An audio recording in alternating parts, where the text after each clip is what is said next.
தமிழ்நாடு முழுக்க எஸ்ஐஆர் பணி ரொம்ப வேகமா நடந்துட்டு இருக்கு. எஸ்ஐஆரை பொறுத்தளவுல ஒரு சைட்ல எஸ்ஐஆருக்கு எதிரான வாதங்களும் முன்வைக்கப்படுது, இன்னொரு சைட்ல எஸ்ஐஆருக்கு ஆதரவாகவும் நிறைய பேர் பேசிட்டு இருக்காங்க. சோ எஸ்ஐஆர் சம்பந்தப்பட்ட நிறைய செய்திகள் வந்துகிட்டே இருக்கு. இந்த செய்திகளை உடனுக்குடன் தெரிஞ்சுக்கணும்னா வெயிட் நியூஸ் ஆப்பை டவுன்லோட் பண்ணுங்க. ஆப்புக்கான லிங்கை நாங்க டிஸ்கிரிப்ஷன்ல ஷேர் பண்ணிருக்கோம். தமிழ் தடம் நேயர்களுக்கு வணக்கம். ஊடகவியலாளர் திரு கேப்ரியல் நம்முடன் இணைந்திருக்காங்க, வாங்க பேசலாம். அதுக்கு முன்பாக நம்ம தொடர்ந்து வைக்கக்கூடிய ஒரு கோரிக்கை தான், சப்ஸ்கிரைப் பண்ணிட்டு வீடியோ பாருங்க அப்படின்னு சொல்லிட்டு நம்மளுடைய கோரிக்கை ஏற்று நீங்களும் தொடர்ந்து ஆதரவு கொடுத்துக்கிட்டே இருக்கீங்க. இந்த ஆதரவு நீங்க இன்னும் அதிகமாக தொடர்ந்து கொடுத்துக்கிட்டே இருங்க. பெரிய நன்றிகள். வணக்கம். வணக்கம். நேற்று உதயநிதி அவர்களுடைய பிறந்த தினம். தமிழ்நாடு முழுக்க திமுகவினர் பல்வேறு நிகழ்ச்சிகளை நடத்தி கோலாகலமாக கொண்டாடி இருந்தாங்க. அதனுடைய ஒரு பகுதியாக சென்னையிலும் ஒரு நிகழ்ச்சி, அதுல கமலஹாசன் அவர்கள் கலந்துகிட்டு பேசுறாரு. அப்பொழுது கண்ணை மூடிக்கிட்டு பார்க்கும்பொழுது கமலஹாசன் பேசுறாரா இல்ல திமுக தொண்டன் யாராவது பேசிக்கிட்டு இருக்காங்களா அப்படின்ற அளவுக்கு டஃப் கொடுக்குற அளவுக்கு பேசிக்கிட்டு இருக்காரு. சோ இருட்டை பார்த்து பயப்பட வேண்டாம், உதயம் வரும், உதயநிதியும் வருவார், அவருக்கான பாராட்டு விழா நம்ம நடத்துவோம், அப்பொழுது இந்த அரங்குலாம் பத்தாது அப்படின்னு சொல்லிட்டு லிட்டரலா ஒரு திமுக காரர் எப்படி பேசுவாரோ அதை தாண்டி கமலஹாசன் அவர்கள் ஸ்கோர் பண்ணிட்டு இருக்காரு அந்த மேடையில.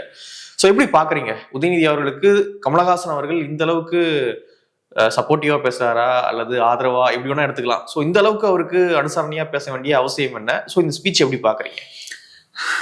அதான், இப்ப திமுகன்றது தமிழ்நாட்டுல இன்னைக்கு பெரிய ஒரு கட்சி, ரொம்ப கம்ஃபர்டபுளான பொசிஷன்ல இருக்காங்க. அவங்களை எதிர்க்கிறதுக்கு களத்துல யாரும் இல்லை. இந்த கட்சியோட வருங்கால தலைவர் உதயநிதி அவர்கள் அப்படின்றதும் ஓரளவுக்கு எஸ்டாப்ளிஷ் ஆயிருச்சு. ஸோ அவரோட குட் புக்ஸ்ல இருக்குன்ற விருப்பம் எல்லாருக்குமே இருக்கு. அந்த வகையில திமுக கட்சிக்காரங்க போட்டி போட்டு உதயநிதி அவர்களை பாராட்டுறாங்கன்னா நமக்கு அது புரிஞ்சுக்க முடியுது. ரைட், அவங்க எல்லாருக்கும் அவரோட குட் புக்ஸ்ல இருக்கணும், அப்பதான் அவங்களுக்கு நல்ல எதிர்காலம் திமுக கட்சியில இருக்கும். ஏன்னா திமுக இன்னைக்கு ஸ்ட்ராங்கா இருக்கிறதுனால போட்டி இன்னும் அதிகமா இருக்கும். அந்த ஃப்ரண்ட்ல ஓடி போற அந்த குதிரையில நம்மளும் பெட் பண்ணணும் அப்படின்ற அந்த தேவையும் எல்லாருக்கும் இருக்கு. ஸோ இப்ப கேள்வி என்னன்னா, கமல்ஹாசன் அவர்களுக்கு என்ன தேவை? அவரு சினிமா இண்டஸ்ட்ரியை பொறுத்தளவுல அவருக்கு ஒரு லெஜெண்டரி ஸ்டேட்டஸ் இருக்கு, பெரிய ஒரு ஸ்டேச்சர் இருக்கக்கூடிய ஒரு மனிதரா பார்க்கப்படுறார். அரசியல்லையும் அவருக்கு தனியா ஒரு கட்சி இருக்கு. ஸோ அப்படி இருக்கும்போது கமல்ஹாசன் அவர்களுக்கு உதயநிதி அவர்களை இவ்வளவு தூரத்துக்கு பாராட்ட வேண்டிய தேவை என்ன அப்படின்ற ஒரு கேள்வி இருக்கு. இந்த கேள்வியை பொறுத்தளவுல கொஞ்சம் சில விஷயங்கள் பேசிடுவோம், பேசினதுக்கு அப்புறம் இந்த கேள்விக்கான விடையை பார்ப்போம். ஸோ கமல்ஹாசன் அவர்கள் இதை பண்றதுக்கான வேற காரணங்கள் இருக்கு, பட் அதை பேசுவோம். முதல்ல எனக்கு ஒரு சின்ன ஒரு ஸ்டோரி ஒன்று இருக்கு. இப்போ ஆல் த கிங்ஸ்மென் அப்படின்ற ஃபேமஸான ஒரு நாவல் இருக்கு. இதை ஒரு மாடர்ன் அமெரிக்கன் கிளாசிக்கும் ஒரு 100 இயர்ஸ் இருக்குன்னு நினைக்கிறேன். ரொம்ப ஃபேமஸான ஒரு நாவல் ஆல் த கிங்ஸ்மென். அந்த நாவல் அதுக்கப்புறம் சினிமாவை எடுக்கிறாங்க, 60s ஒரு படமா எடுக்கிறாங்க. அது பெரிய ஹிட், ஆஸ்கர்லாம் வின் பண்ணுது, ரொம்ப அருமையா இருக்கும். அப்புறம் ஏறக்குறைய ஒரு 10 இயர்ஸ்க்கு முன்னாடி, 10-15 இயர்ஸ்க்கு முன்னாடி திரும்பவும் அந்த படத்தை சினிமாவா பண்றாங்க. டைட்டானிக் ஹீரோயின் கேட் வின்ஸ்லெட், அப்புறம் ஜூட்லான்ற ஒரு ஆக்டர், அப்புறம் இன்னொரு ஷான் பென் ஒருத்தர், அவரும் எக்ஸ்ட்ராடினரி ஆக்டர், இவங்க எல்லாம் நடிச்சிருப்பாங்க. அந்த படம் ஃபிளாப் ஆயிடுச்சு. ஆனா அந்த ஸ்டோரி பாத்தீங்கன்னா ரொம்ப பவர்ஃபுல்லான ஒரு ஸ்டோரி. நம்ம அரசியல நடக்கிற விஷயங்களெல்லாம் காட்டியிருப்பாங்க. இதே விஷயங்கள் அமெரிக்காலையும் நடக்கும். அங்க ஒரு எலெக்ஷன் வருது, மேயர் எலெக்ஷன் நினைக்கிறேன், எலெக்ஷன் வருது. அப்ப ஒரு 2 பெரிய ஹெவி வெயிட்ஸுக்கு போட்டி. எலெக்ஷன் சூழல் இருக்கும் போது ஒரு நல்ல மனிதர் ஒருத்தர் இருக்காரு, ஒரு ஆக்டிவிஸ்ட், ஒரு ஸ்கூல் டீச்சர் நினைக்கிறேன், ஒரு ஆக்டிவிஸ்டும் கூட, மக்கள் பிரச்சனைகளுக்காக ரெகுலரா குரல் எழுப்பக்கூடிய ஒரு மனிதர். ஸோ அவர்கிட்ட ஒருத்தர் வராரு, ஒரு நல்ல ஒரு தடியான ஆளு, நல்ல கோட்லாம் போட்டு, அவர் பேர் டைனி. அவர் பேசுறாரு, இந்த மாதிரி நீங்க நல்ல விஷயங்கள் நிறைய பண்றீங்க, நீங்க எலெக்ஷன்ல போட்டிடணும், நம்ம அப்பதான் மாற்றத்தை கொண்டு வர முடியும், உங்களுக்கு இருக்கக்கூடிய திறமைகள் அது இதுன்னு பயங்கரமா அவரை பாராட்டி பேசுறாரு. உடனே அவருக்கு நேச்சுரலா ஒரு ஆசை வர ஆரம்பிக்குது, நம்மளும் எலெக்ஷன்ல கண்டெஸ்ட் பண்ணலான்னு. அவர் கண்டெஸ்ட் பண்றாரு. அப்புறம் கண்டெஸ்ட் பண்ணலான்னு முடிவு பண்ணி பிரச்சாரம் எல்லாம் பண்ண ஆரம்பிக்கிறார். இந்த டைனின்ற அந்த ஆள் இருக்கான்ல, அவன் சப்போர்ட் பண்றான், அந்த எலெக்ஷனுக்கு தேவையான ஃபண்ட்ஸ் எல்லாம் கொடுக்குறான், அவரை கூட்டிட்டு போய் இடத்துலயும் பேச வைக்கிறான், ஈவெண்ட்ஸ் எல்லாம் ஆர்கனைஸ் பண்றான். ஸோ இவரும் பார்த்தோம்னா அட்டாக் பண்ணி எல்லாம் பேசுறாரு, ஒடுக்குமுறைக்கு எதிராலாம் பேசுறாரு. அப்புறம் ஒரு பாயிண்ட்ல இவருக்கு புரிஞ்சிருச்சு என்ன நடக்குதுன்னு, நம்மளை யூஸ் பண்ணி இவங்க ஓட்ட பிரிக்க பாக்குறாங்க அப்படின்றது அவருக்கு புரிஞ்சிருச்சு. ஸோ அங்க ஹிக் ஓட்ஸும்பாங்க, ரெட் நெக் சிக்ஸ்லாம் சொல்லுவாங்க, சாதாரண மக்கள் அந்த மாதிரி சொல்லுவாங்க. ஸோ அவங்களோட வாக்குகளை பிரிக்கிறதுக்கு நம்மளை இவன் யூஸ் பண்றான் அப்படின்ற பாயிண்ட் புரிஞ்சிருச்சு. அதுக்கப்புறம் அவருக்கு உள்ளுக்குள்ள இருக்கக்கூடிய அந்த மிருகம் வெளில வந்துடும். வந்ததுக்கு அப்புறம் தனியா கண்டெஸ்ட் பண்றாரு. தனியா கண்டெஸ்ட் பண்ணி தனியாவே ஜெயிக்கக்கூடிய ஒரு சூழல் ஏற்படுது. அதுக்கப்புறம் அவரு மேயர் ஆயிடுறாரு. மேயர் ஆனதுக்கு அப்புறம் என்ன பண்ற, இந்த டைனின்ற ஒருத்தன் அவர் ஏமாத்திருப்பான்ல, அவனை கூடயே வச்சிருப்பார். மேயராய் பெரிய ஆள் ஆனதுக்கு அப்புறம் அவனை கூடயே வச்சிருப்பார். அப்போ இன்னொருத்தர் கேட்பாரு, இவன் தான் உங்களை ஏமாத்திட்டான், எதுக்கு அவனை கூடயே வச்சுட்டு இருக்கீங்க அப்படின்னு கேட்பாரு. அதுக்கு அவர் என்ன சொல்லுவார்னா, ஃபியூச்சர்ல என்னை யாரும் ஏமாத்திடக்கூடாது, என்ன இந்த மாதிரி ஸ்வீட் டாக்கிங்னா அந்த நல்லா ஆசையா காட்டி பேசுறதுக்குல அந்த மாதிரி ஸ்வீட் டாக்கிங் பண்ணி என்னை யாரும் ஏமாத்திடக்கூடாது, அதை ஞாபகப்படுத்துறதுக்காக அவனை நான் கூடயே வச்சிருக்கேன் அப்படின்பாரு. அவனை கூடயே கூட்டிட்டு தெரிவாரு. ஸோ அது முக்கியமான ஒரு பாடம் நினைக்கிறேன். அதே மாதிரி தமிழ் மக்களும் அரசியல்ல நம்ம கேர்ஃபுல்லா இருக்கும். கமல்ஹாசன் அவர்கள் செய்த அந்த விஷயம் இருக்கு பாருங்க, அது திருப்பி இப்ப ரிப்பீட் ஆயிட்டு இருக்கு. திரும்பவும் நம்ம ஏமாந்துடக்கூடாது. ஸோ கமல்ஹாசன் அவர்களை பார்க்கும் போதெல்லாம் உங்களுக்கு நடந்த விஷயங்கள் ஞாபகத்துக்கு வரணும். அப்படியே ரீவைண்ட் பண்ணி கொஞ்சம் பாருங்க, எந்த அளவுக்கு அவர் திமுக எதிர்த்து அரசியல் பண்ணார், திமுக காரங்க இவர் எதிர்த்து என்னெல்லாம் பேசினாங்க, பிஜேபியோட பி டீம்னாங்க, அப்புறம் இவர் என்ன அவங்கள பார்த்து சொன்னாரு, அவங்கதான் பிஜேபியோட பி டீம்னு சொன்னாருன்னு நினைக்கிறேன் இவரு. சோ இந்த மாதிரி மாத்தி மாத்தி எல்லாம் பேசிட்டு இருந்தாங்க. ரிமோட்டை வச்சு டிவியை உடைச்சாரு. சோ அப்படிலாம் திமுகவை எதிர்த்த ஒரு மனிதர் கொஞ்சம் ஸ்டோன் டவுன் ஆனா நமக்கு புரிஞ்சுக்க முடியுது. கம்ப்ளீட்டா இறங்கி போய் திமுக காரனை விட திமுகவை அதிகமா பாராட்டி பேசுறாருன்னா இது சம்திங் ஃபிஷ்ஷிம்பாங்கல்ல, ஏதோ சில சிக்கல்கள் இந்த கதையில இருக்கு. சோ அதனால இதை நீங்க கேர்ஃபுல்லா பார்த்துக்கணும். இது மாதிரி திரும்பவும் நடந்துடக்கூடாது. ஸோ நீங்க திமுக எதிர்ப்புன்னு நம்பி அவருக்கு ஓட் போடுறீங்க, அவரு கம்ப்ளீட்டா திமுக எதிர்ப்பை தூக்கி போட்டுட்டு இந்த பக்கம் வந்து நிக்கிறாரு, இப்ப திமுகவோடய வந்து நிக்கிறார். ஸோ திரும்பவும் இது நடந்துடக்கூடாது. இது திரும்பவும் நடக்கிறதுக்கான வாய்ப்பு இருக்கு. இப்ப ஏறக்குறைய அதே மாதிரி ஸ்கிரிப்ட் இப்ப போய்கிட்டு இருக்கு தமிழ்நாட்டுல. ஓகே, கமல் அப்ப பண்ண வேலையை விஜய்ன்ற ஒருத்தர் பண்ணிட்டு இருக்காரு. ஸோ அதனால அந்த நான் சினிமாவில் சொன்னேன்ல, டைனி அப்படின்ற கேரக்டர் கூடயே வச்சுப்பாரு அவரு, திரும்பவும் நான் ஏமாந்துடக்கூடாது அப்படின்றதுக்காக, என்ன ஞாபகப்படுத்திட்டே இருக்கிறதுக்காக. ஸோ கமல் வந்து உங்களை ஞாபகப்படுத்துறதுக்கான ஒரு எலிமெண்ட் தான். நீங்களும் அவரை பார்க்கும் போதெல்லாம் அந்த பிளாஷ்பேக் எல்லாம் ஓட்டி பாருங்க, நெவர் அகைன் பாங்க, திரும்பவும் நம்ம ஏமாந்துடக்கூடாது. ஸோ அந்த புரிதல் வேணும், அது ரொம்ப அவசியம். இப்போ செகண்ட் முக்கியமான ஒரு கேள்வி கேட்டீங்க, கமல் அவர்களுக்கு என்ன தேவை, இவ்வளவு தூரம் இறங்கி வர வேண்டிய தேவை என்ன? கம்யூனிஸ்டுகளுக்கு இந்த தேவையில்லை, இந்த அளவுக்கு இறங்கி வர வேண்டிய தேவையில்லை. வைகோ அவர்களுக்கு கூட இந்த அளவுக்கு இறங்கி வர வேண்டிய தேவையில்லை. காங்கிரஸ் பார்ட்டி தலைவர்களுக்கு அந்த தேவையில்லை, விசிகேவுக்கு அந்த தேவையில்லை. எஸ்பெஷலி மையம் அப்படின்ற அந்த கட்சி, என்ன என்ன மக்கள் நீதி மையம், மக்கள் நீதி மையம் இல்ல மையம் பேசணும் டக்குனு ஸ்ட்ரைக் ஆகல, இல்ல பாதி பேருக்கு மறந்துருக்கும். ஆமா, அவர் திமுகவை பத்தி பேசின அளவுக்கு அவர் கட்சியை பத்தி பேசல. சோ மையம், மக்கள் நீதி மையம் அப்படின்ற இந்த கட்சியோட தலைவருக்கு மட்டும் இவ்வளவு தூரம் இறங்கி போக வேண்டிய தேவை என்னன்ற கேள்வி இருக்கு. இப்ப ஒரு கூட்டணி இருக்குன்னு வச்சுப்போம், அந்த கூட்டணியில ஒரு ஒரு பெரிய கட்சி இருக்கு, 4-5 சிறிய கட்சிகள் இருக்காங்கன்னு வச்சுப்போம். எந்த மாதிரி சூழல்ல அந்த சிறிய கட்சிகளோட தலைவர்கள் பவர்ஃபுல்லா இருப்பாங்க? பெரிய கட்சிகளுக்கு இவங்க ஆதரவு இருந்தா, பெரிய கட்சிகளுக்கு இந்த சிறிய கட்சிகளோட தேவை இருக்கணும். அப்ப சிறிய கட்சிகளும் ஸ்ட்ராங்கா இருக்கணும், அவங்களுக்குன்னு ஒரு தொண்டர் படை இருக்கணும், அவங்களுக்குன்னு ஒரு ஓட் பேஸ் இருக்கணும், அவங்களுக்குன்னு ஒரு ஸ்ட்ரென்த் இருக்கணும். அந்த ஸ்ட்ரென்த்தோட தேவை பெரிய கட்சிக்கு இருக்கணும். அப்ப என்ன ஆகும்னா, நீங்க பெரிய கட்சியா இருந்தாலும், நீங்க பெரிய கட்சியோட தலைவரா இருந்தாலும், நான் என்னோட சுய மரியாதை நான் விட்டு கொடுக்க மாட்டேன். நான் என்னோட ஸ்டாண்ட்ல ஸ்ட்ராங்கா இருப்பேன். ஒரு மேடையில ஏறினாலும் அந்த திமிரோட தான் நான் அடிப்பேன். அதனாலதான் அந்த காலத்து தலைவர்கள் எல்லாம் பாத்தீங்கன்னா, திராவிட இயக்கத்தோட தொடக்க காலத்துல பாத்தீங்கன்னா, பெரிய ஒரு தலைவர் இருந்தாலும் கீழே இருக்கக்கூடிய செகண்டரி லெவல் லீடர்ஸும் அவங்களும் ஸ்ட்ராங்கா இருப்பாங்க. அவங்க இந்த புகழாரம் பாடிட்டுலாம் இருக்க மாட்டாங்க, அவங்களும் கொள்கையெல்லாம் பேசுவாங்க, ஸ்ட்ராங்கா ஈக்குவலா நிற்பாங்க. அவங்க இந்த இறங்கி குனிஞ்சு கூனி குறுகி போறது கிடையாது. ஏன்னா அவங்களுக்கு தெரியும், பெரிய தலைவருக்கு நான் தேவை, நான் கீழே எனக்கும் நிறைய பேஸ் இருக்கு, நானும் சில வேலைகள் பார்த்துட்டு இருக்கேன், அது கட்சிக்கும் தேவை, மேல இருக்க தலைவருக்கும் தேவை.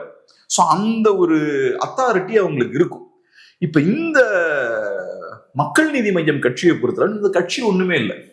சோ ஒரு தலைவரோட லெவரேஜே என்ன, ஒரு தலைவரோட ஸ்ட்ரென்த்தே ஒரு கட்சியில இருந்தா வருது.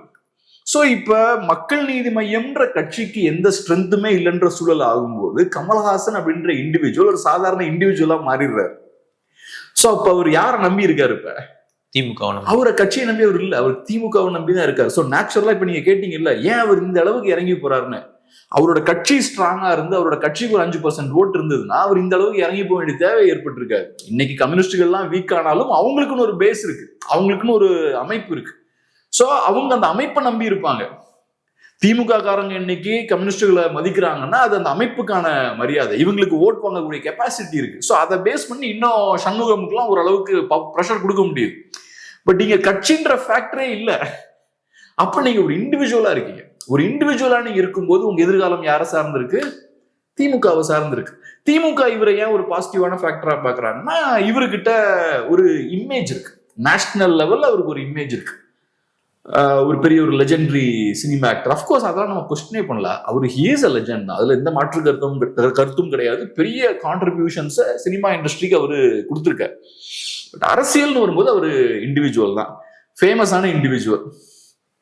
ஸோ அப்ப அவருக்கு இந்த இடத்துல இருக்கணும்னா அவரு திமுகவை சப்போர்ட் பண்ணி தான் ஆகணும். கிட்டத்தட்ட ஒரு நட்சத்திர பேச்சாளர் மாதிரி யூஸ் பண்ணலாம், ஏறக்குறைய அந்த மாதிரி தான். அவ்வளவுதான். ஆமா. சோ அவரோட பொலிட்டிக்கல் ஃபியூச்சர் திமுகவை சார்ந்திருக்கு. திமுக இல்ல, நாங்க உங்களோட என்கேஜ் ஆகல அப்படின்னு சொல்லியாச்சுன்னா அவர் நாளைக்கு பொலிட்டிக்கலா அவருக்கு எதுவுமே இருக்காது. அவரோட கட்சியை நம்பி ஒரு பொலிட்டிக்கலா எதுவுமே பண்ண முடியாது. நாளைக்கே அவர் எலெக்ஷன்ல கண்டெஸ்ட் பண்ணா அவரோட கட்சி ப்ராபப்ளி 0.something% ஓட்ஸ் வாங்குவாங்க. இன்ஃபேக்ட் எனக்கு யாரும் ஓட்டே போட மாட்டாங்க, யாரும் அந்த கெப்பாசிட்டியும் அந்த கட்சி கிடையாது. இப்போ நிறைய கட்சிகள் இருக்கு, தோல்வி அடைகிறாங்க. இப்போ விஜயகாந்த் தேமுதிக கூட வந்து நிறைய தேர்தல்களை தோல்வி அடைஞ்சிட்டே வராங்க. ஆனா அந்த கட்சி இன்னும் இருக்கு, பர்சன்டேஜ் குறைஞ்சிருக்கலாம், எல்லாம் இருக்கலாம். ஆனா கட்சின்னு ஒண்ணு அவங்க ரன் பண்ணிக்கிட்டே இருக்காங்க, தொண்டர்கள் இருக்காங்க, அப்படி ரன் பண்ணிக்கிட்டே இருக்காங்க. ஆனா 2 எலெக்ஷன் தான் மக்கள் நீதி மையம் சந்திச்சாங்க, ஒரு நாடாளுமன்ற தேர்தல், ஒரு சட்டமன்ற தேர்தல். ஆனா அதுக்கப்புறம் கட்சியே இல்லை, ஆக்டிவிட்டிஸே இல்லை. அரசியல் தெரியாத ஒரு புரிதல் இல்லாத ஒரு மனிதர் இது பண்றாரு அப்படின்னா புரிஞ்சுக்க முடியுது. ஆனா கமலஹாசன் இதை பண்றாரு, இனிமே நமக்கு இது தேவையில்லை, நம்ம இங்க போயிட்டு ஐக்கியமாகும் அப்படின்னு சொல்லிட்டு கமலஹாசன் இதை பண்றாரு. ஸோ இது இயல்பா நடந்திருக்கும் அப்படின்றதுல கொஞ்சம் டவுட் இருக்கு. எப்படி பாக்குறீங்க? இப்ப ஒரு டிஃபரன்ஸ் இருக்கு. விஜயகாந்தோட கட்சி வேறங்க, அது ஒரு ப்ராப்பர் கட்சி. அவர் ப்ராப்பரா ஒரு கட்சியை ரன் பண்ணாரு. சும்மா எலெக்ஷனுக்கு வந்து ஒரு 6 மாசம் ஒர்க் பண்ணிட்டு அதுக்கப்புறம் திரும்ப காணாம போயிட்டு எலெக்ஷன் முன்னாடி திருப்பி ஒரு 6 மாசம் முன்னாடி வருது. இப்பயும் கமலஹாசன் எலெக்ஷன் தான் வந்திருக்காரு. கண்டிப்பா. அதுக்கு முன்னாடி ஒரு வருஷத்துக்கு முன்னாடி ஆள் இல்லை, ஒரு இஷ்யூ பேசல. இப்ப எலெக்ஷன் கிட்ட வரும்போது தான் திரும்ப ஆக்டிவ் ஆயிருக்காரு. சோ இது வேற விதமான ஒரு அரசியல். எலெக்ஷன் டைம்ல மட்டும் கரெக்டா வெளியே வருது, மற்ற நேரங்கள்ல கட்சியும் இருக்காது, ஆர்கனைசேஷனும் இருக்காது, தொண்டர்களும் இருக்க மாட்டாங்க. பிசினஸ்ல ஷெல் கம்பெனிஸ் சொல்லுவாங்கல்ல, ஒரிஜினல் கம்பெனிஸ் இருக்கும், ஷெல் கம்பெனிஸ் இருக்கும். ஒரிஜினல் கம்பெனிஸ்னா கம்பெனின்ற பேர் இருக்கும், கம்பெனிக்குன்னு ஒரு வேல்யூ இருக்கும், உள்ள ஒரு 1000 பேர் வேலை பார்த்துட்டு இருப்பான், ஒரு வேல்யூ ஆட் பண்ணிட்டு இருப்பான். ஷெல் கம்பெனின்றது அட்ரஸ் இருக்கும், கம்பெனிக்கு ஒரு பேர் இருக்கும், அக்கௌண்ட்ல பாத்தீங்கன்னா காசும் கொஞ்சம் இருக்கும், ஆனா உள்ள ஒண்ணும் இருக்காது, கம்பெனி ரன் ஆகாது, ஒண்ணுமே இருக்காது. சில நேரங்கள்ல நீ அட்ரஸ்ல போய் பாத்தீங்கன்னா அங்க கம்பெனியே இருக்காது. அந்த மாதிரி ஷெல் கம்பெனிஸும் பாங்க. சோ ஒரு கூடு மட்டும்தான் இருக்கும், ஒரு கம்பெனி மாதிரியான தோற்றம் இருக்கும். நீங்க ஆன் பேப்பர் பாத்தீங்கன்னா நிறைய கணக்கெல்லாம் இருக்கும், ஓகே, அது ஒரு கம்பெனி தான் போல நினைச்சிட்டு இருக்கீங்க. ஆனா நீங்க இடத்துக்கு போய் பாத்தீங்கன்னா கம்பெனி இருக்காது, ஷெல் கம்பெனிபாங்க. எம்என்எம் ஒரு ஷெல் கம்பெனி மாதிரி தான், ஒரு ஷெல் பொலிட்டிக்கல் பார்ட்டி. டிவிகேவும் ஒரு ஷெல் பொலிட்டிக்கல் பார்ட்டி தான். ஸோ அதனால மற்ற கட்சிகளுக்கும் இவங்களுக்கும் ஃபண்டமெண்டலா நிறைய டிஃபரன்ஸ் இருக்கு. ரஜினிகாந்த் பண்ண பொலிட்டிக்ஸும் இதே தான். ரஜினிகாந்த் ஒரு கட்சி ஆரம்பிச்சிருந்தா அதுவும் ஒரு ஷெல் பொலிட்டிக்கல் பார்ட்டியா தான் இருந்திருக்கும், ஒரு கூடா தான் இருந்திருக்கும். இவங்க அரசியல் கரெக்டா ஒரு சூடு பிடிக்கக்கூடிய காலத்துல எலெக்ஷன் கிட்ட வரும்போது ஒரு கட்சி அப்படின்ற ஒரு விஷயத்த ஆரம்பிக்கிறாங்க. இவங்களுக்கு ஒரு ஃபேம் இருக்கு, அதை யூஸ் பண்ணி ஒரு பொலிட்டிக்கல் இம்பாக்டை ஏற்படுத்துறாங்க. அது சில பேருக்கு லாபகரமா அமையுது, சில பேருக்கு பாதகமா அமையுது. அதை தாண்டி ஒரு கட்சிக்கு இருக்கக்கூடிய விஷயங்கள் இருக்கும்ல, அது எதுவுமே இந்த கட்சிகள் இருக்காது. கட்சினா அதுக்கு ஒரு ஹைரார்கி இருக்கணும்.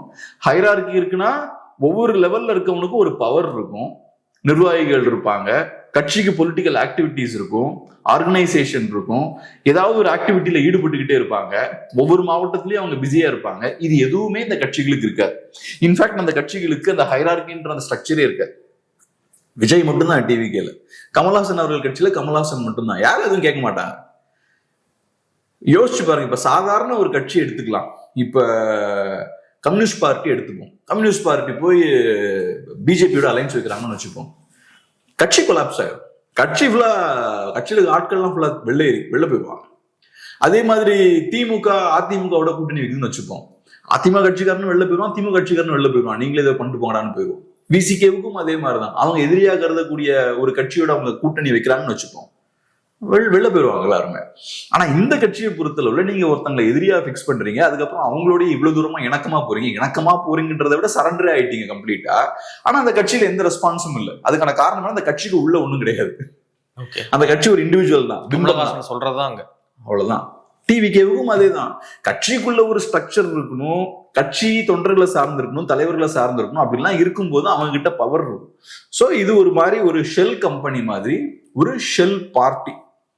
அதனால நீங்க சொன்னீங்க இல்லையா, மற்ற கட்சிகள்லாம் ஓரளவு சஸ்டெயின் ஆகுறாங்க. ஆரம்பிக்கும் போது 10% ஆரம்பிச்சாலும் இன்னைக்கு ஏதோ ஒரு 2-3% உங்களுக்கு வாங்க முடியுது. கட்சி இருக்கு, ஒரு 2000-3000 பேரை திரட்ட முடியுது டிஎம்டிகேவால. இவங்களுக்கு அது முடியல. அதுக்கான காரணம் என்ன? அது ஒரு ப்ராப்பர் பார்ட்டி. அந்த டிஃபரன்ஸ் நான் எப்பவுமே சொல்லுவேன். நிறைய நேரங்கள்ல டிஎம்டிகேவை இவங்களோட கம்பேர் பண்ணுவாங்க. இவங்களும் டிஎம்டிகேவும் வேற. இந்த பார்ட்டிஸ் சீரியஸான பொலிட்டிக்கல் பார்ட்டிஸே கிடையாது. இவங்க ஷெல் கம்பெனிஸ் மாதிரி தான் இருக்கு. இவங்களோட ரோல் என்னன்னா, ஒரு 2 எலெக்ஷனுக்கு இவங்களை யூஸ் பண்ணிட்டு அதுக்கப்புறம் தூக்கி போட்டுருவாங்க. இவங்களோட தோற்றம் எங்க இருந்து வருதுன்னா, இன்னைக்கு அரசியல்வாதிகள் கையில ஏகப்பட்ட பணம் இருக்கு. அதனால இந்த மாதிரியான ஷெல் கம்பெனிஸ் மாதிரி ஷெல் பார்ட்டிஸ் உருவாகிறதுக்கான ஒரு சூழலும் தமிழ்நாட்டுல இருக்கு. இல்ல நான் என்ன கேக்குறேன் அப்படின்னா, மற்றவங்க இதை செய்யறாங்க அப்படின்னா புரிஞ்சுக்க முடியுது.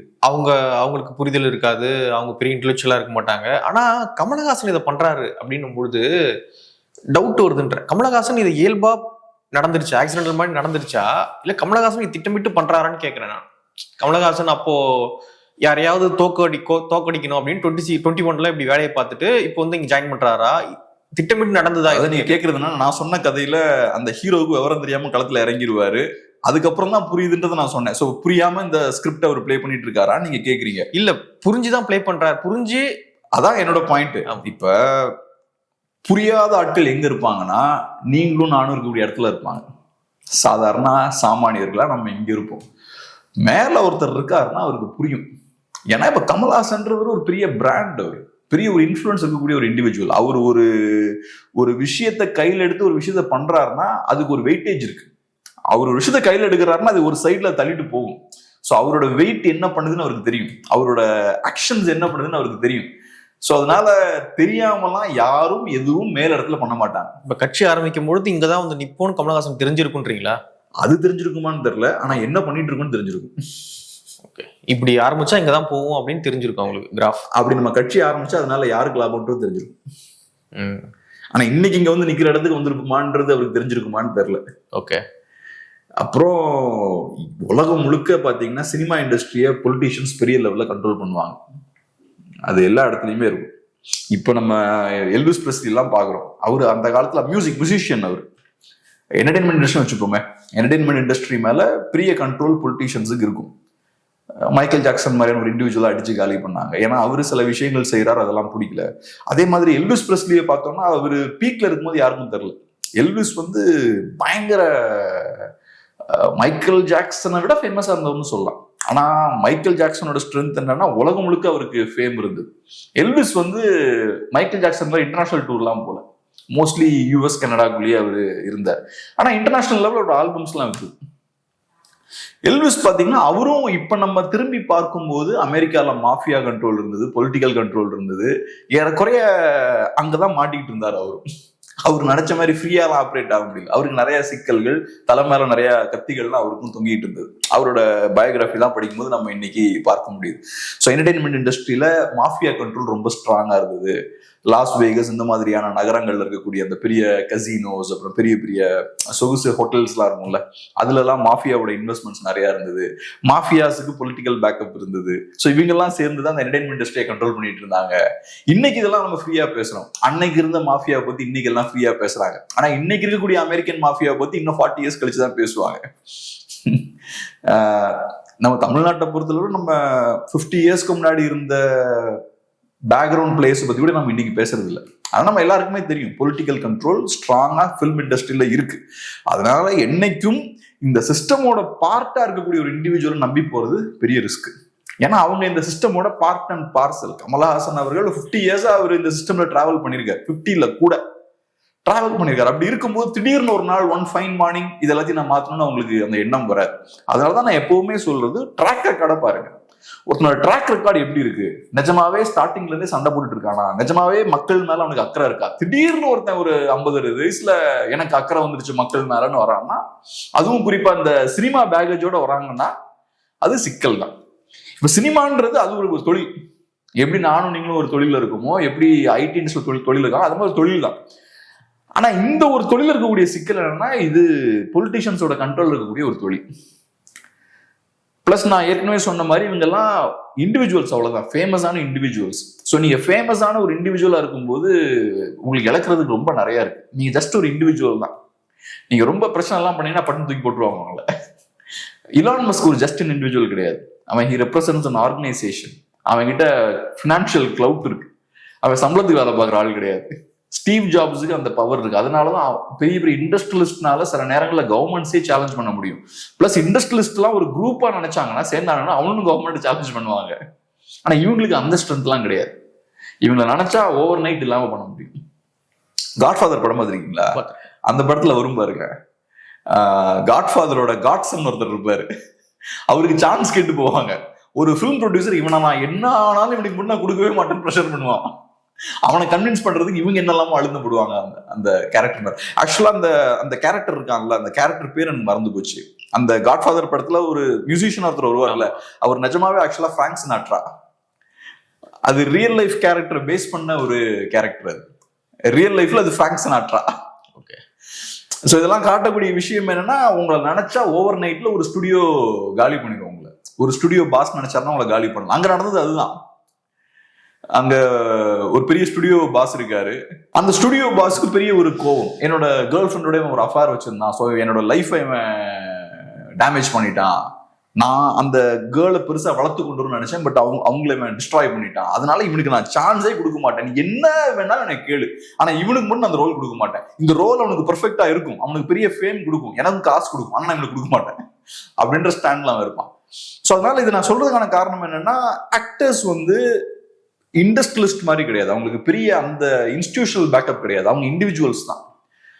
அவங்க ஒரு லிமிட்டை கிராஸ் பண்ணி போனாங்கன்னா அவங்களை ஒரு நாள் இல்லாம ஆக்கிடுவாங்க. ஸோ அந்த வீக்னஸ் இருக்குன்னு அவங்களுக்கும் தெரியும். ஸோ அதனால ஈஸியா அவங்கள ஸ்ட்ரிங்ஸை யூஸ் பண்ணி ஸ்ட்ரிங்ஸை புல் பண்ணி கண்ட்ரோல் பண்ணலாம். அதனால அவங்கள நம்பும் போது நம்ம ரொம்ப கவனமா இருக்கணும். ஓகே.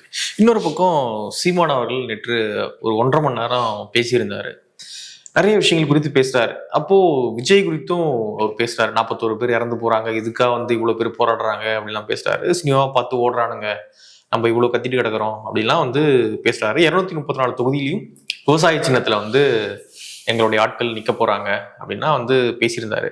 ஸோ ஒரு அரசியல் இங்க நடந்துகிட்டு இருக்கும்பொழுது ஒரு வித்தியாசமான அரசியல சீமான் கையில் எடுக்கிறாரு.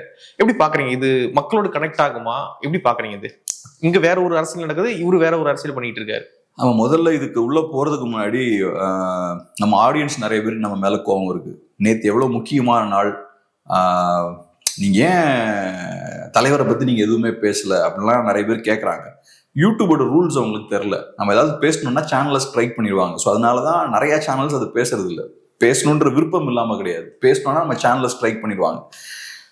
உங்க சேனல் தான் முக்கியமா நீங்க கேட்கலாம். ஆக்சுவலா இங்க சிக்கல் என்னன்னா, நம்ம ஒரு ஒர்க்கை நம்ம செஞ்சு சில விஷயங்களை பில் பண்ணிக்கணும்.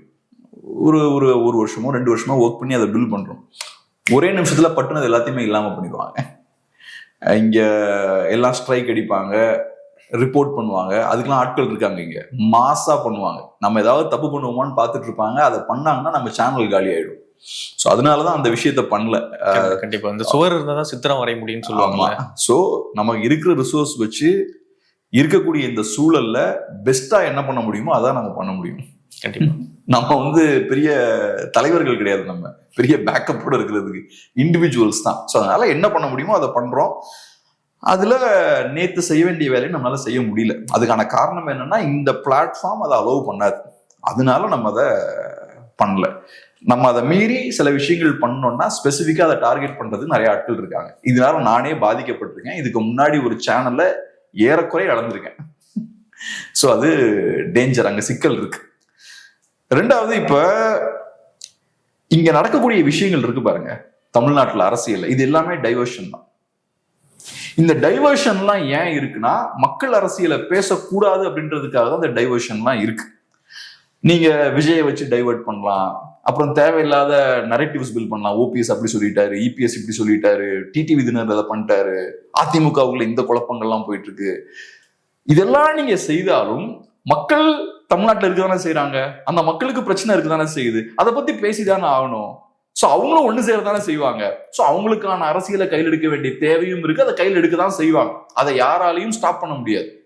நீங்க மக்கள் பிரச்சனைகள் இருக்கும்போது அது இல்லாத மாதிரி நீங்க நடிச்சிட்டு இருக்கலாம். இங்க எதுவுமே இல்லைங்க. தூய்மை பணியாளர்களுக்கு எந்த பிரச்சனையுமே இல்லை. எதை சொல்றீங்க? டிவியில யாருமே அதை கவர் பண்ணலையே, நியூஸ்ல வராது. ஆனா அதுக்குன்னு அவங்களுக்கு பிரச்சனை இல்லைன்னு ஆகி போயிருமா? அவன் களத்துல இறங்கி சண்டை போட்டு தானே இருக்கான். இப்பயும் போராடிட்டு தான் இருக்காங்க. அந்த 4 பேர் உண்ணாவிரதம் இருக்காங்க. ஆமா, அந்த மக்கள் இன்னும் வீட்டுல எல்லாம் இல்ல, அவங்க களத்துலதான் இருக்காங்க. அதே மாதிரிதான் இங்கேயும். நீங்க விஜயோட மாநாடை பத்தி பேசலாம், விஜயோட ஊர்வலத்தை பத்தி பேசலாம், கேம்பெயின் பத்தி பேசலாம், அப்புறம் அதிமுக நடக்கக்கூடிய பிரச்சனைகள் பத்தி பேசலாம். தேவையில்லாத டைவர்ஷன்ஸ் எல்லாத்தையும் தூக்கி மக்கள் தலையில போடலாம். அதெல்லாம் தாண்டி பாதிக்கப்பட்டவர்கள் அரசியல் ரீதியா ஒன்றினை தான் செய்வாங்க. மக்களுக்கான அரசியலை கையில் எடுக்க தான் செய்வாங்க. அதை நீங்க என்னதான் ஆனாலும் அதை நீங்க ஊத்தி மூட முடியவே முடியாது. என்ன பணபலம் இருந்தாலும் அதை நீங்க கண்ட்ரோல் பண்ண முடியாது. அதுதான் இங்க நடக்குது. ஒரு சைட்ல ஏகப்பட்ட டைவர்ஷன் நடந்தாலும் ஐடியாலஜிக்காக இன்னொரு சைட்ல மக்கள் தள்ளுறாங்க, கூட்டமா வந்து நிக்கிறாங்க. நமக்காக சண்டை போட்ட தலைவர்கள் நம்ம மறக்க கூடாது. இங்க நம்ம கொண்டாடக்கூடிய தலைவர்கள்லாம் யாரா இருக்காங்க? தமிழர்களுக்கு துரோகம் பண்ணவர்களா இருக்காங்க. ஸோ அப்படி இருக்கும்போது தமிழர்களுக்கான தலைவர்களை நம்ம கொண்டாடணும், சிறப்பா அவங்கள செலிப்ரேட் பண்ணணும். அன்பார்ச்சுனேட்லி அது கூட இங்க நமக்கு ஸ்கோப் இல்லை. டெக்னாலஜிக்கலா கூட நமக்கு ஸ்கோப் இல்லை. இங்க பாருங்க, தெரு பாருங்க, ஊழல்வாதிகளுக்காக ஏகப்பட்ட அடையாள சின்னங்கள் அங்கங்க இருக்கு. அதுக்கு ஏகப்பட்ட பணமும் செலவழிக்கிறோம். அவங்களோட பெயர்கள் பார்த்தோம்னா பெரிய பெரிய இன்ஸ்டிடியூஷனுக்கு சூட்டப்படுது. ஆனா நமக்காக உயிரை விட்ட தலைவர்கள், நமக்காக லைஃப தியாகம் பண்ண தலைவர்களுக்கு இங்க பெரிய அங்கீகாரம் கிடையாது. ஸோ அதனால நீங்க என்னதான் பண்ணாலும் தமிழ்நாட்டுல மக்கள் இருக்காங்க, மக்களுக்கு பாதிப்புகளும் இருக்கு, மக்களுக்கு அரசியலோட தேவையும் இருக்கு. ஸோ அவங்க இன்னொரு சைட் பண்ணுவாங்க. நீங்க என்ன பண்றீங்க? அதை கவர் பண்ண மாட்டீங்க, அது இல்லாத மாதிரி காட்டிடுவீங்க. ஆனா 50,000 பேர் வந்து ஒருத்தர் மொபிலைஸ் ஆகிறான்னா அவன் இருக்கான் காலத்துல. இன்னைக்கு மேபி அவனுக்கு பொலிட்டிக்கல் பவர் இருக்காதா இருக்கலாம், இன்னைக்கு மேபி அவனுக்கு தேவையான ஊடக பலம் இல்லாம இருக்கலாம். பட் இருக்கான் காலத்துல. நேத்தை விட இன்னைக்கு ஸ்ட்ராங்கா இருக்கான், இன்னைக்கு விட நாளைக்கு ஸ்ட்ராங்கா இருப்பான். ஒரு நாள் அதிகாரத்தையும் கைப்பற்றுவான். ஏன்னா தமிழ்நாட்டுல மக்கள் இருக்காங்க. சீமான் இன்னொரு விஷயத்தையும் அதில் பேசியிருந்தார் மேடையில். என்ன அப்படின்னா, நான் 16 தான் முதல் எலெக்ஷன்ல போட்டி போடுறேன், அப்பொழுதுதான் மக்கள் நல கூட்டணி ஒன்று அமைச்சு கொண்டு வராங்க. ஸோ அப்போ என்னை காட்டவே இல்லை, ஆனால் நான் 1.5% ஓட்டு வாங்கினேன். அதே போல வந்து 19 வந்து கமலஹாசன் வந்துட்டாரு. 21 அது போல கமலஹாசன், டிடிவி இவங்களாம் வேற ஒரு கூட்டணியில அமைச்சு அப்போ இப்போ தொடர்ச்சியா வந்து என்ன காட்டவே இல்லை. 2024 வரை வந்து அண்ணாமலை தலைமையில இன்னொரு கூட்டணி அமையுது. ஸோ அப்போ வரை வந்து என்ன காட்டவே இல்லை.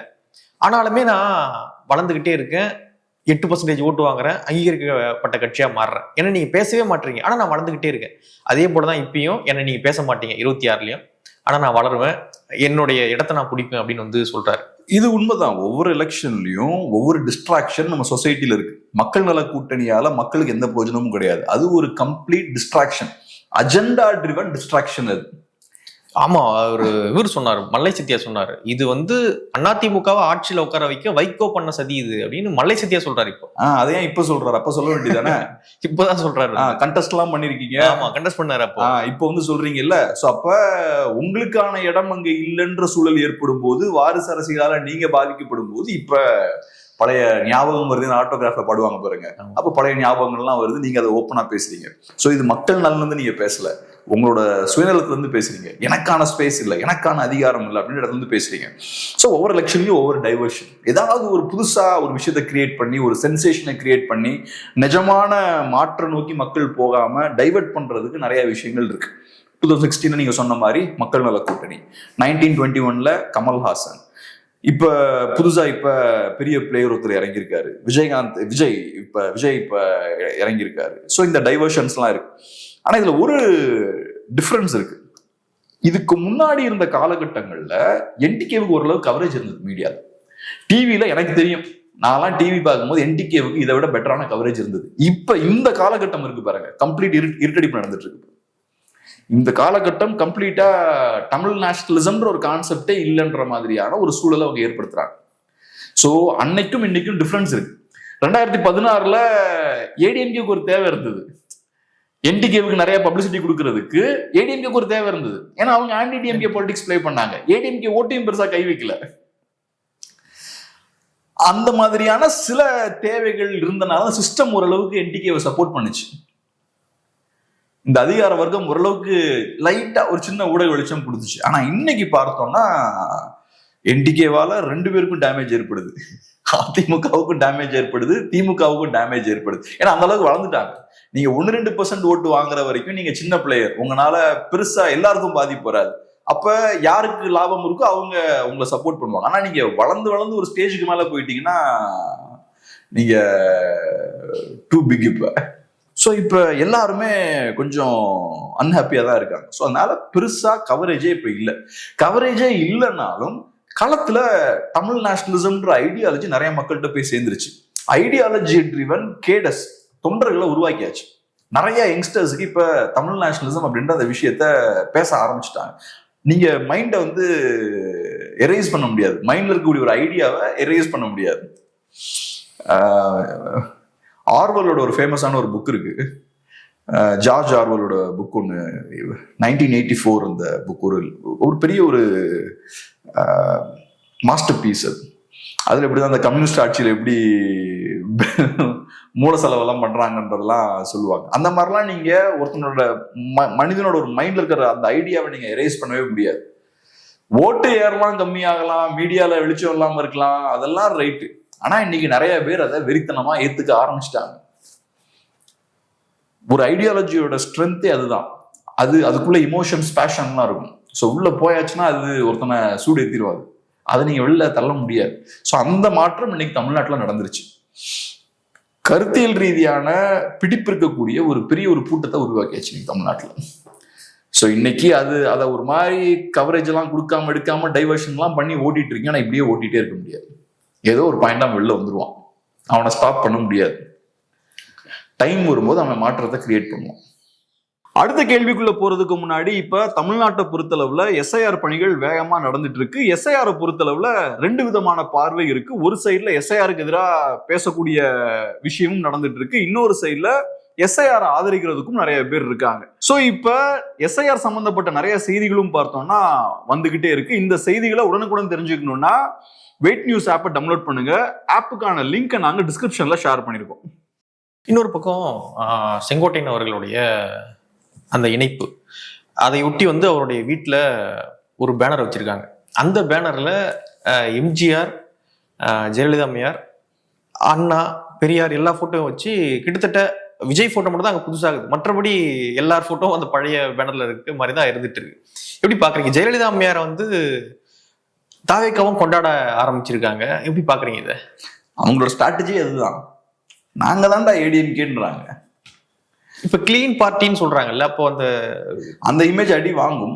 பட் இவங்க என்னன்னா, செங்கோட்டையன் அவர்கள் அதுலயும் கிளியரா சொல்றாரு, ஏடிஎம்கேவுக்கும் டிஎம்கேவுக்கும் பெரிய வித்தியாசம் கிடையாதுன்றாரு. அப்படி சொல்றாருல்ல. சோ அதுக்கான அர்த்தம் என்ன? நீங்க 2 பேரும் ஒண்ணுதான். அதுக்கான அர்த்தம் எம்ஜிஆர் மோசம்ன்றது கிடையாது, ஜெயலலிதா மோசம்னு கிடையாது. அந்த காலத்துல கரெக்டா இருந்தது. இன்னைக்கு திமுகவுக்கும் அதிமுகவுக்கும் ஒண்ணு வித்தியாசம் இல்ல, 2 பேரும் ஒரே மாதிரி ஆயிட்டாங்க. அப்ப நீங்க ரெப்ரசென்ட் பண்ற ஏடிஎம்கே யாரு? நீங்க எம்ஜிஆர் காலத்து ஏடிஎம்கே, ஜெயலலிதா காலத்து ஏடிஎம்கேவை நீங்க ரெப்ரசென்ட் பண்றீங்க. சோ நான் கரெக்டா தான் இருக்கேன். அந்த வேல்யூஸை நான் இப்ப டிவிக்கே கொண்டு வரேன்.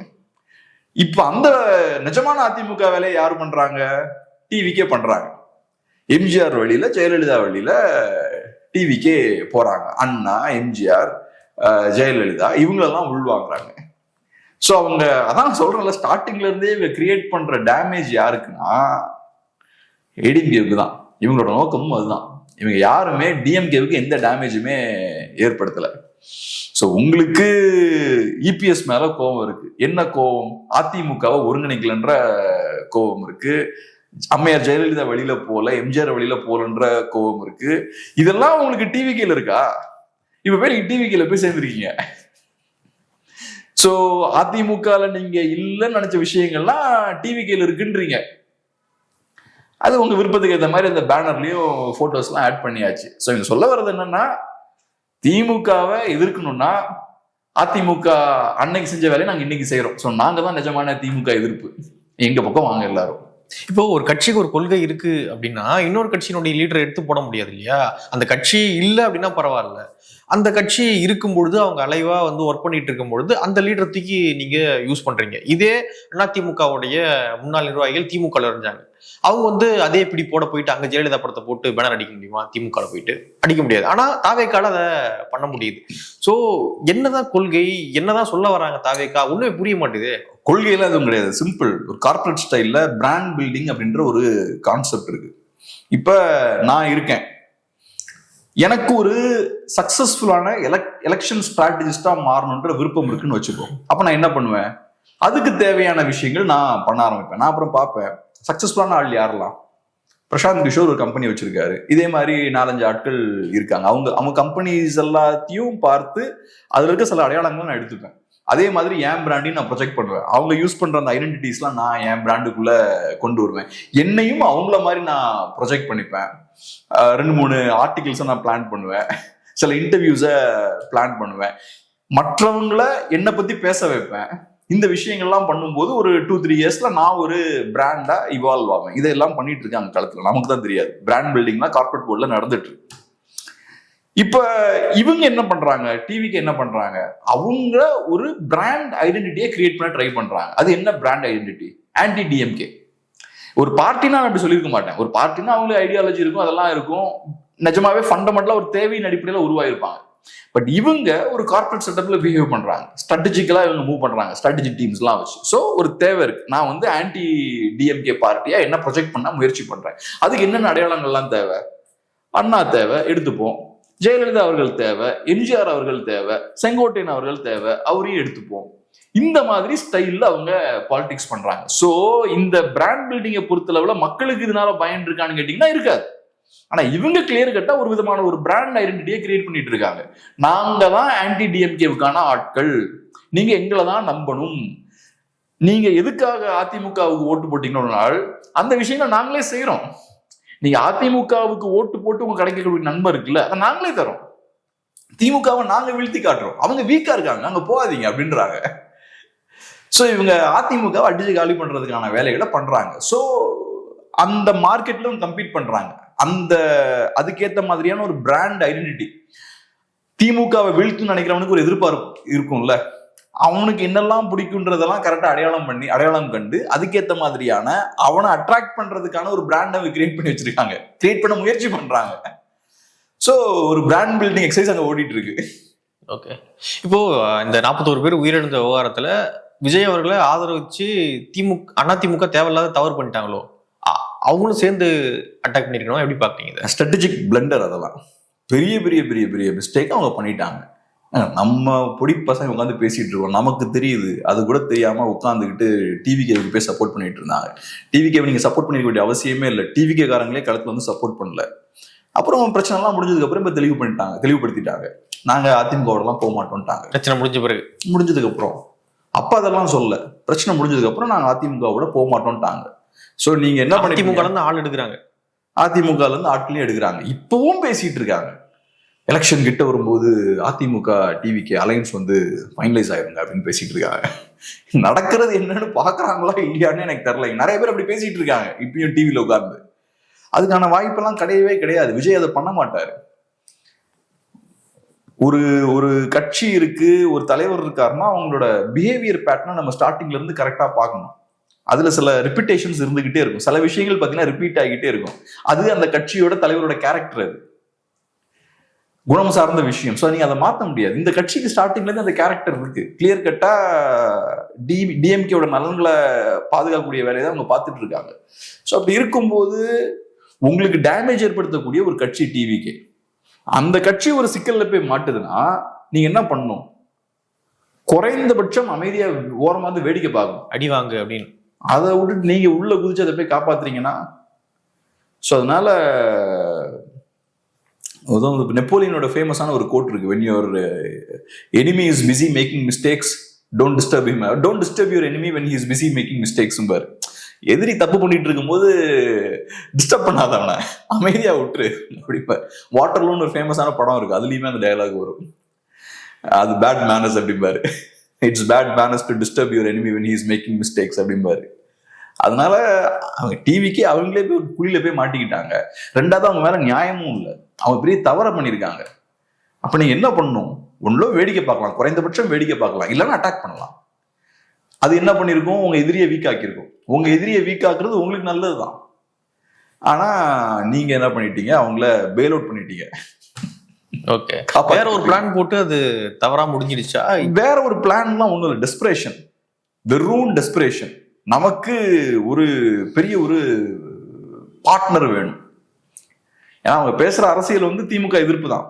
ஸோ திமுகவால் அவங்களோட அலைன்ஸ் வைக்க முடியாது, ஆனா ஏடிஎம்கேவால் அலைன்ஸ் வைக்க முடியும். நல்லா ஜெல் ஆகும் அலைன்ஸ் வச்சா. அதெல்லாம் ரைட், எனக்கு புரியுது. ஆனா அதுக்கான ஸ்பேஸ் அங்க இருக்கணும்ல, அதுக்கான கட்சியா அது இருக்கணும்ல. ஓகே. ஸோ அதனால டெஸ்பரேட்டா எப்படியாவது அவங்கள உள்ள கொண்டு வந்துடலாம், சின்ன வாய்ப்பு கிடைச்சாலும் அதை பயன்படுத்திடலாம். அந்த டெஸ்பரேஷன்ல அவங்க பார்த்ததுதான். யங்ஸ்டர்ஸ் லவ் பண்ணும்போது அவங்க கண்ணுக்கு எதுவுமே தெரியாது, காதலி எனக்கு எதிராக எதுவுமே செஞ்சிட மாட்டான்னு கண்மூடித்தனமா நம்புற மாதிரி தான். ஸோ ஒரு டெஸ்பரேட்டா எப்படியாவது உள்ள கொண்டு வந்துடலான்ற ஒரு இதுல போய் மாட்டினதுதான். இப்ப 5 மாசம் இருக்கு, 4-5 மாசம் இருக்கு எலெக்ஷனுக்கு. இந்த 4-5 மாசம் வந்து அதிமுக அக்ரெசிவா டிஎம்கே எதிர்க்கிற மாதிரி டிவிகேவே எதிர்த்தாகணும் அப்படின்றதான் சொல்ல வரீங்களா? டிவிகேவை எதிர்க்கணும்னு நான் சொல்லுவேன். அப்படி எதிர்க்க முடியாது. ஏன்னா டிவிகே வந்து ஆன்டி டிஎம்கே பொலிட்டிக்ஸை கையில் இருக்கக்கூடிய கட்சி. இப்ப நம்ம டிவிகே எதிர்த்து பேசினா என்ன சொல்றாங்க, இவன் நீ திமுக காரன்டா ஊப்பிடான்றாங்களா நம்மள. ஏன் அப்படி சொல்றாங்க? ஏன்னா நாங்க திமுக எதிர்க்கிறோம், நீ ஏன் எங்களை எதிர்க்கிற அப்படின்ற விஷயத்த சொல்றாங்க. ஸோ ஜென்ரலா பப்ளிக் அதை விரும்ப மாட்டாங்க. ஆனா நீங்க இப்போதைக்கு நீங்க என்ன பண்ணலாம்னா ஸ்ட்ராங்கான ஆன்டி டிஎம்கே பாலிடிக்ஸ் தான் கையில் எடுக்கணும். அவ்வளவு, அவங்கள விட நீங்க ஸ்ட்ராங்கா எடுக்கணும். விஜய்லாம் அடிக்க முடியாது, போயிட்டு விஜய் அடிக்க முடியாது, சீமானி அடிக்க முடியாது, பிஜேபி தனியா இருந்தா அவங்களே அடிக்க முடியாது. ஏன்னா அவங்க எல்லாம் ஒரே மார்க்கெட் தான் டார்கெட் பண்றாங்க. ஸோ ஆன்டி டிஎம்கே பாலிடிக்ஸ் விரும்புறவங்க என்ன எதிர்பார்ப்பாங்கன்னா, நீங்க திமுகவை எப்படி அட்டாக் பண்ணீங்கன்னு எதிர்பார்ப்பாங்க. நீங்க உட்கார்ந்துட்டு சீமானையும் அண்ணாமலையும் விஜயும் அட்டாக் பண்ணிட்டு இருந்தீங்கன்னா அதை அவங்க ரசிக்க மாட்டாங்க. ஸோ நீங்க அவங்களோட ஓட்ஸை வாங்கணும்னா அவங்க விரும்பக்கூடிய விஷயங்களை பண்ணணும். அவங்க என்ன எதிர்பார்ப்பாங்க அவங்களுக்கு தான் நீங்க பெர்ஃபார்ம் பண்ணணும். அவங்க திமுகவை ஒருத்தன் எந்த அளவுக்கு அட்டாக் பண்றானோ அவனுக்கு தான் நான் ஓட் போடுவேன். ஸோ அப்ப அவனுக்கு விருப்பப்படுற விஷயத்தை நீங்க பண்ணணும். அதான் உங்களோட அரசியலா இருக்க முடியும். அதை தாண்டி சான்ஸ் கிடைக்கும் போது இந்த லாஜிக்கை நீங்க எக்ஸ்பிளைன் பண்ணலாம். ஏதாவது வாய்ப்பு கிடைக்கும் போது இந்த லாஜிக்கை எக்ஸ்பிளைன் பண்ணலாம். எப்படி விஜய் வந்து ஏடிஎம்கே அட்டாக் பண்ணாம ஏடிஎம்கே வீக்கா இருக்குன்ற பாயிண்ட் எக்ஸ்போஸ் பண்றாருல, அது எதுக்கு பண்றாரு? ஸோ ஏடிஎம்கே வீக்கானதான் நமக்கு ஓட்ஸ் கிடைக்கும்னு தெரியுது. ஸோ அதனால ஏடிஎம்கே வீக்கா இருக்குன்றத அப்பப்போ ரெஜிஸ்டர் பண்றாருல விஜய். ஆனா அட்டாக் பண்ணி ஏடிஎம்கே அட்டாக் பண்ணி அவனை பொலிட்டிக்ஸ் பண்ணல. அந்த மாதிரி சில விஷயங்கள் நீங்க பண்ண வேண்டியிருக்கும். இந்த கட்சிக்கு ஓட்டு போட்டீங்கன்னா திமுக தான் வரும்ன்றத புரிய வைக்கணும். அதுக்கு எக்ஸாம்பிள்ஸ் இருக்கு. கமல்ஹாசன், மக்கள் நல கூட்டணி, இதெல்லாம் இருக்கு. ஸோ அதனால அந்த பேசிஸ்ல நீங்க சில விஷயங்கள் பண்ணலாம். நமக்குமே புரிதல் இப்பதானே வருது. மக்கள் நல கூட்டணி இருக்கும்போது இந்த மாதிரி பேசல, கமல் வரும்போது கொஞ்சம் லைட்டா டவுட்ஸ் வருது. ஆனா இப்போ ஓரளவுக்கு நிறைய பேருக்கு தெரியுது. இது ரொம்ப காமனான ஒரு டிஸ்கஷனா இருக்கு. ஏன்னா இவர் பண்ற வேலை எல்லாமே ஓரளவுக்கு எல்லாருக்கும் தெரியுது. ஸோ அதனால நீங்களுமே ஓரளவுக்கு எக்ஸ்போஸ் பண்ணலாம் அந்த விஷயத்த. ஸ்ட்ராட்டஜிக்கா சில இடங்கள்ல நீங்க அதை பண்ணலாம். ஆனா அதை தாண்டி உங்களோட கோர் பொலிட்டிக்ஸ் ஆன்டி டிஎம்கே தான். அதை தாண்டி இந்த பக்கம் திரும்பினா அது கரெக்டா இருக்காது. நம்ம பேசலாம், நமக்கு இழக்கிறதுக்கு ஒன்றும் இல்லை. அதிமுக மாதிரி பெரிய இன்ஸ்டிடியூஷன் அதை பண்ண முடியாது. நிறைய விஷயங்களை மூடு பகிர்ந்துக்கிட்டீங்க. நன்றி. நன்றி.